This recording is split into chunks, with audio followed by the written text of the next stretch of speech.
नमस्कार दोस्तों, स्वागत है आपका आपके अपने न्यूट्रिशन अमन प्रयास जी के जिसमें। तो जैसा कि फ्रेंड्स, आज है आपका 7 अक्टूबर और 7 अक्टूबर को आपका एसएससी एमटीएस का एग्ज़ाम था, जो कि आपका फर्स्ट शिफ्ट का भी एग्ज़ाम समाप्त हो गया है। फर्स्ट शिफ्ट में आपके 25 जीके के प्रश्न पूछे गए थे।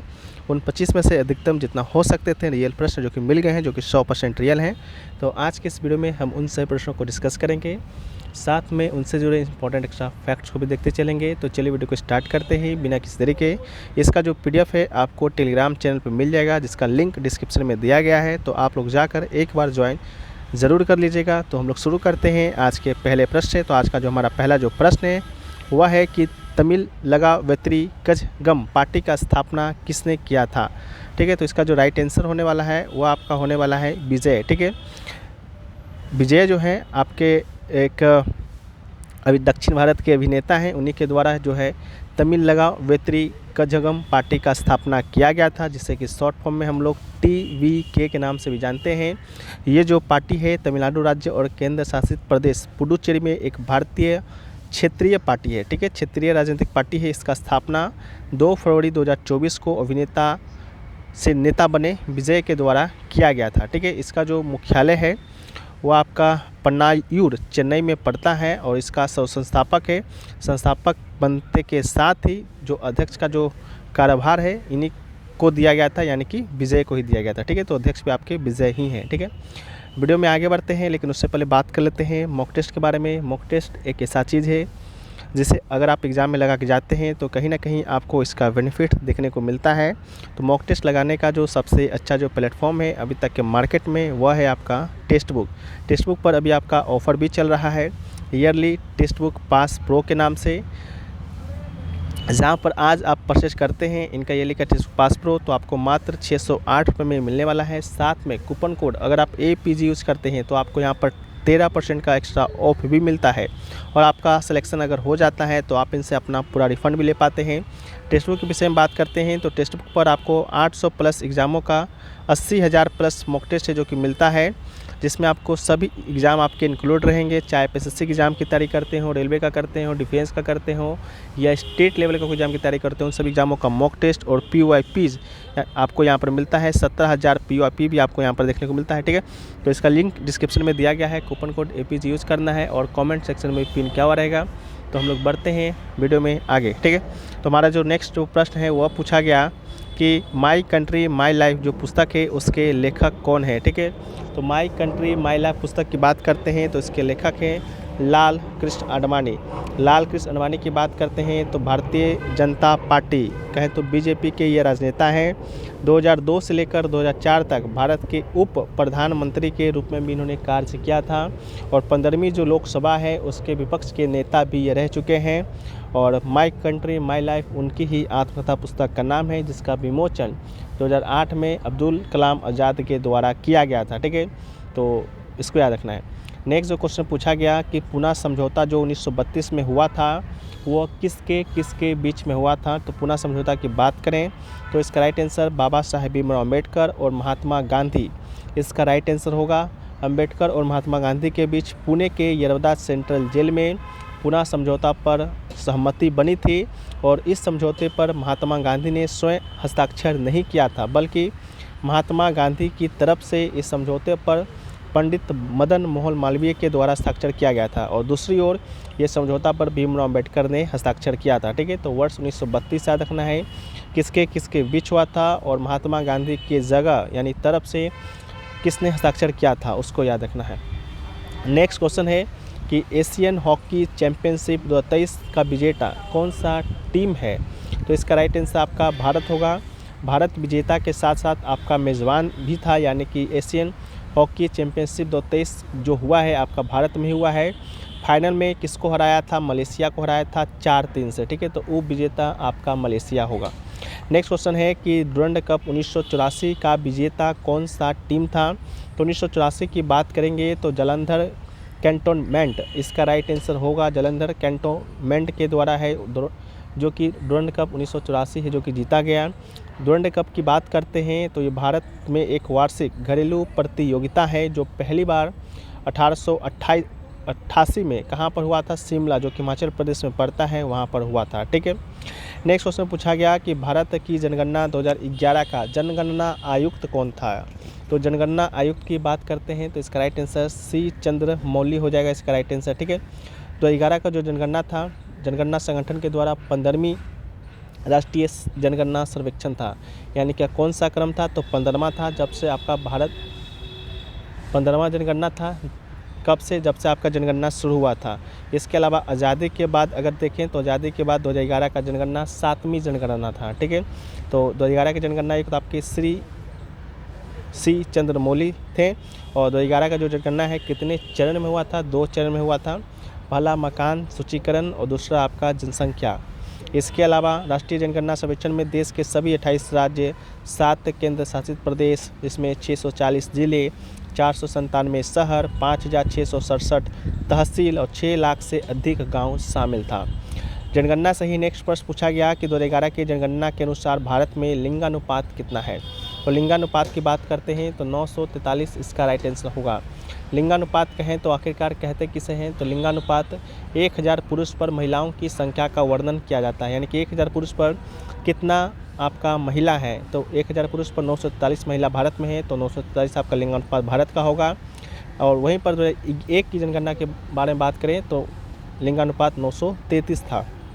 इसके अलावा सबसे अधिक जो लिंगानुपात है वो किस राज्य का है, तो उसका राइट आंसर आपका केरला होगा। केरला में यह लिंगानुपात 1084 है। यानी कि 1000 पुरुष पर 1084 महिला केरला में है, जहाँ पर 84 महिला आपका अधिक है। उसके बाद पुडुचेरी है, तमिलनाडु है, आंध्र प्रदेश है और आपका छत्तीसगढ़ है।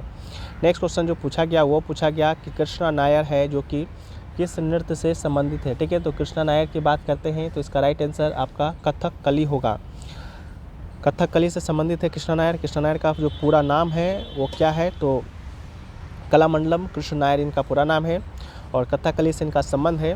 जैसा कि आपको मालूम होगा कथकली जो है आपका 8 क्लासिकल डांस जो है रिकॉग्नाइज जो किया गया है संगीत नाटक एकेडमी के द्वारा। ठीक है, और तो कथकली उसमें से एक आपका है, जिसमें से कथकली आपका केरला का है।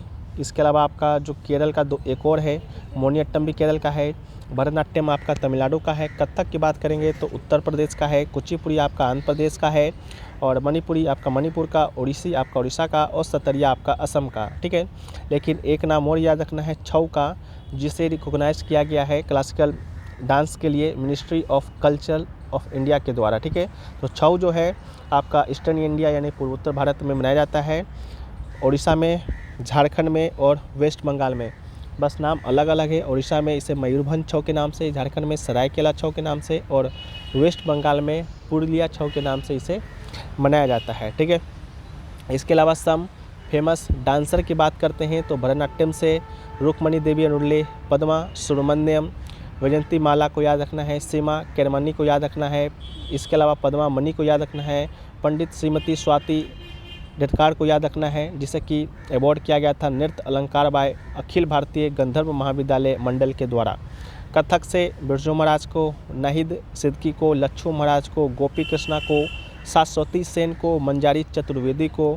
कथकली से कलामंडलम कृष्णा नायर को, कुचिपुड़ी से मल्लिका साराभाई भी, सत्यनारायण शर्मा, दीपा शशिधरन को, मणिपुर से गुरु विपिन सिंह, दर्शन झावेरी, झावेरी सिस्टर्स, देवजनी छलिया, अमला शंकर को, मोहिनीअट्टम से कलामंडलम कल्याणकुट्टी अम्मा को, शोभना नारायण को, सुनंदा नायर को, कलामंडलम राधिका को, थकमनी को एंड कलामंडलम हाय मथी को। उड़ीसा से सुजाता महापात्रा को, माधवी मुदगल को, केलोचरण महापात्रा को, सुरेंद्र नाथ जेना को, शोभना शाहजनम ननन को और मीनाती मिश्रा को। सतरिया से जतिन गोस्वामी, इंदिरा पीपी बोरा, घनघाट बोरा, सरोदी सेकिया और पुष्पा भोयान को याद रखना है। नेक्स्ट क्वेश्चन है कि इंदिरा गांधी नहर किस राज्य में स्थित है, जिसका राइट आंसर राजस्थान है। इंदिरा गांधी नहर राजस्थान की महत्वपूर्ण नहर है, जिसका पुराना नाम राजस्थान नहर था। ये राजस्थान प्रदेश में उत्तर पश्चिम भाग में बहती है और राजस्थान की मरुगंगा भी इसे कहा जाता है और यह राजस्थान की विश्व की सबसे बड़ी सिंचाई परियोजना भी है। नेक्स्ट क्वेश्चन है कि in which state is Sarhul festival celebrated, तो इसका राइट आंसर आपका झारखंड होगा। Sarhul is a popular festival celebrated by various tribes in Jharkhand region. The festival is tribal new year and celebrated by Munda, Oraon, Ho, etc tribes of Jharkhand. Next question है कि होलिका दहन होली से कितने दिन पहले मनाया जाता है, जिसका राइट आंसर होगा 1। होलिका जो दहन है होली से 1 दिन पहले ही मनाया जाता है। होली की बात करते हैं तो यह आपका हिंदू कैलेंडर के अनुसार फागुन मास को मनाया जाता है। तो फागुन मास की पुण्य तिथि की शाम को होता है। होली को हम लोग रंगों वाला त्यौहार भी कहते हैं, रंगों का त्यौहार होली को कहा जाता है। साथ में दिवाली की बात करेंगे तो दिवाली कार्तिक हिंदू कैलेंडर के अनुसार कार्तिक माह में मनाया जाता है और उसे प्रकाशों का पर्व कहते हैं, प्रकाशों का त्यौहार कहते हैं। ठीक है, इसके अलावा नेक्स्ट क्वेश्चन है कि सैयद अब्दुल नज़ीर किस राज्य के राज्यपाल हैं, तो इसका राइट आंसर आपका आंध्र प्रदेश होगा। सैयद अब्दुल जो नज़ीर हैं, नज़ीर को 12 फरवरी 2023 को आंध्र प्रदेश के 24वें राज्यपाल के रूप में नियुक्त किया गया था।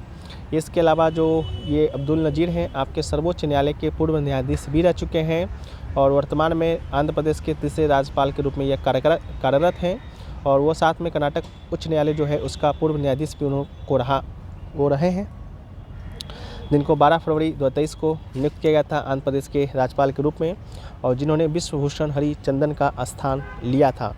नेक्स्ट क्वेश्चन है कि अरविंद थट्टे जो हैं थट्टे किस घराने से संबंधित है, तो अरविंद थट्टे की बात करते हैं तो इसका राइट आंसर मेवाती घराना होगा और साथ में यह हारमोनियम वादक हैं और पंडित जसराज के शिष्य हैं। पंडित जसराज भी आपका मेवाती घराने से ही संबंधित हैं। इसके अलावा मेवाती घराना हिंदुस्तानी शास्त्रीय संगीत की एक संगीत प्रशिक्षु जनजाति है। पंडित जसराज के संगीत वंशावली के रूप में जाने वाला यह घराना 8वीं शताब्दी के अंत में इंदौर के भाइयों गग्गे नज़ीर खां और वाहिद खां के द्वारा होलकर दरबार में स्थापित किया गया था।